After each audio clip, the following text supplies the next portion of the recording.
લોકસભાની ચૂંટણીના પડઘમ વાગી રહ્યા છે ત્યારે ભારતીય જનતા પાર્ટી દ્વારા બેઠકોના દોર શરૂ કરવામાં આવ્યા છે। પ્રદેશ ભારતીય જનતા પાર્ટી દ્વારા રાષ્ટ્રીય નેતૃત્વના આદેશ અનુસાર વિવિધ જવાબદારીઓ સોંપવામાં આવી છે। સાથે સાથે લોકસભાની ચૂંટણી અંતર્ગત વિવિધ કાર્યક્રમોની પણ જાહેરાત કરવામાં આવી છે, જેના ભાગરૂપે આજરોજ પાટણ જિલ્લા ભાજપ કાર્યાલય ખાતે જિલ્લા ભાજપ પ્રમુખ ડોક્ટર દશરથજી ઠાકોરના અધ્યક્ષસ્થાને લોકસભાની મહત્વની બેઠકનું આયોજન કરાયું હતું।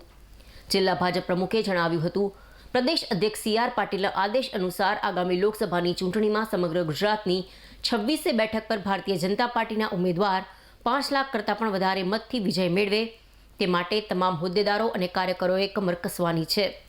ત્યારે પાટણ લોકસભામાં પણ 5 લાખ મતથી ભારતીય જનતા પાર્ટી વિજય મેળવે તે માટે આગામી સમયમાં મોરચાની સંયુક્ત બેઠક, મંડળ બેઠક, રાષ્ટ્રીય મતદાતા દિવસ, ગામ ચલો અભિયાન અને લાભાર્થી સંપર્ક આ તમામ કાર્યક્રમનું આયોજન કરવામાં આવશે તેવું તેમણે જણાવ્યું હતું।